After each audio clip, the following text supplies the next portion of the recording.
Keep Right with Ralph K. Ginorio. Giving thanks to whom and for what? Thanksgiving is approaching, commemorating a time when a flawed but godly people gave thanks to the Lord for their very survival. This was no mere empty gesture. The Puritan Pilgrims had just endured their first year in New England, an ordeal that halved their numbers and humbled their pretensions of adequacy. Steeped in Calvinism, they already understood that without God's ongoing grace, every human being is lost and without hope. The Pilgrims' bitter struggles to adapt themselves to New England made this truth even more inescapably self-evident, mortifying any conceit of self-sufficiency. The Pilgrims humbly and lovingly gave thanks to He whom they knew made all things possible. These Pilgrims and many other Puritans like them gave birth to an American spirit that eagerly knelt before God, but to no earthly king. To many modern sensibilities, such faith seems both abject and masochistic. Why should men and women have to grovel before a deity who is supposed to epitomize love, they ask? Why should an all-powerful divinity require our self-abasement, they wonder? In grounding themselves in modern notions of equality and vanity, modernists miss the whole point of giving thanks. Monotheists truly believe in an all-knowing, all-powerful, and ever-present God who understands and loves each of us better than we could ever possibly love or understand ourselves or one another. Such a God did not create us because he needed anything from us. Creation was an act of love, and free will came with that gift of life and sentience.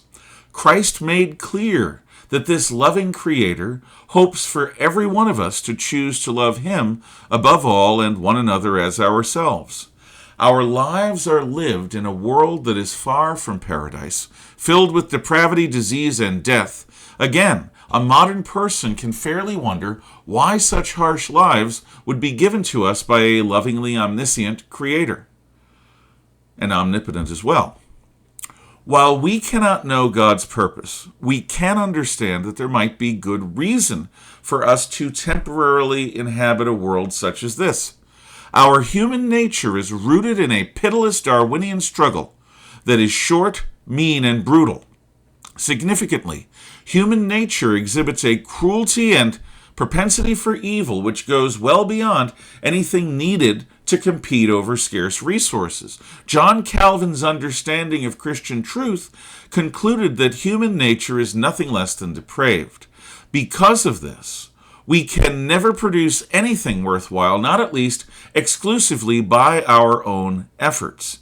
In such a bleak assessment, a modern person may rightly ask where there is any hope at all. Despite their contemporary caricature as being humorless and sexless martinets, Puritans were a people steeped in the most profound and all-encompassing hope. Their outward severity masked an inner joy. God exists. He loves us. We know Him through the most merciful and loving Jesus Christ. While we are inadequate, He is all-sufficient. By denying our fallen nature and embracing His loving lordship, we can escape this life's trap.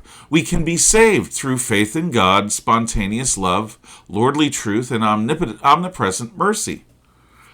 Puritans believe all of this. For them, these sufficed to answer all doubt. Much as Prince Siddhartha Gautama, the Buddha, discovered that the only escape from this world of suffering was to deny oneself, Jews, Christians, and Muslims in various ways believe that the only antidote to the world's misery is to place one's life and choices entirely in God's hands. So they did when they departed from the known world of Europe and cast themselves onto a wild and savage shore, Massachusetts. They did not expect God to do all of their work for them. These Puritans recognized that God must not do for a man what a man can do for himself.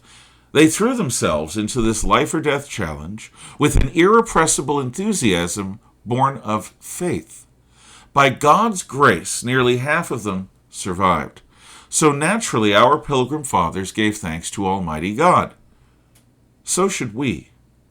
Our contemporary Western world is racked by the inevitable outcomes of the prideful delusions of our own self-sufficiency. We play at being God over our own bodies, minds, and spirits.